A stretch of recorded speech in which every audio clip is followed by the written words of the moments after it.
grateful for is your car started and you're here with us. And I want you to look to your right and your left and look at your friends and your neighbors. This is truly what democracy looks like. I'm a woman of many words, where some may be a woman of few words. So I'm going to stick to my script because I'm speaking from my heart. I have fashioned this speech directly to every one of you in this room.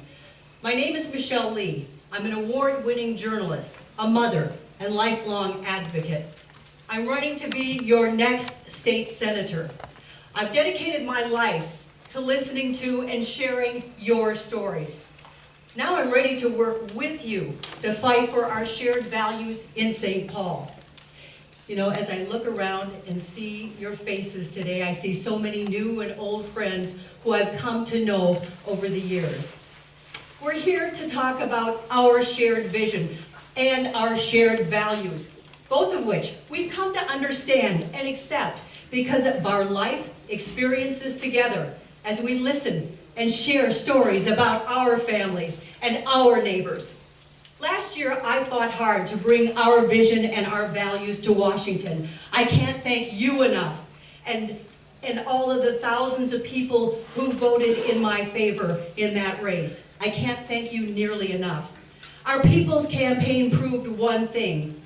Primarily, we matter. We, the people, those of us who, through hard work, education, and yes, sometimes by the skin of our teeth, we broke down barriers to survive and to thrive. I'm a product of that way of life. Born poor, a trade school graduate, on-the-job training. But through the grit and determination of everything within me and the mentors who helped me, I rose through the ranks of what was an almost all-male profession to become the face of the evening news for 3 decades. I know how to break down walls. So here I am again this morning, ready to get to work for the people, the great people of Senate District 11. You know, our communities are more than a pit stop along a super highway to something better. We matter. Our families matter. Our children matter. Our seniors matter. I've traveled across this district in the past year, listening to people as they share their stories and their desires, just as I did for 30 years as a journalist. Yes, some believe the decks are stacked against them, that politicians are too busy attending to the needs of big money interests at their expense. People wonder, people in my community, in my district, they wonder why the richest country on the face of this earth has families going bankrupt because they can't afford a medical emergency. We have families and young people plunging into debt simply because they want an education. They see their life savings being threatened.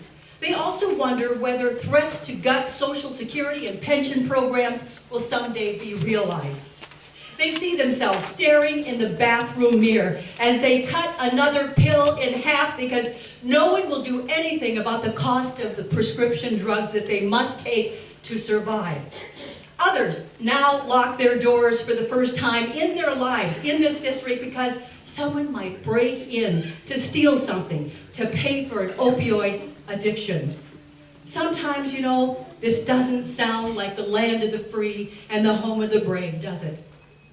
And yet, here we are this morning to carry on our bold American experiment in democracy, proving that we haven't given up on the promise of a better America for our children and our grandchildren. I only have 1 minute, but I want to point out that you who have had grandchildren and children, you know that they represent the future. My husband and I, Gary, we're going to have our first grandbaby in April.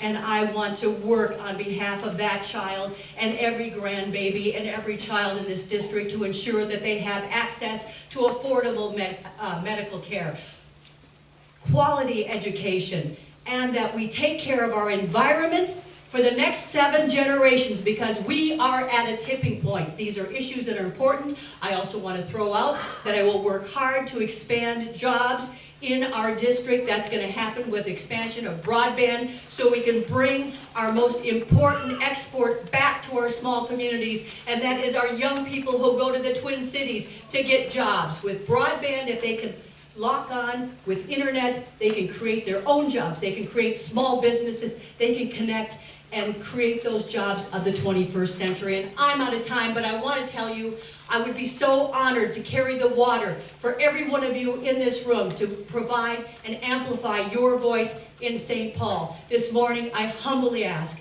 for your support and your endorsement through this process this morning. Thank you very much.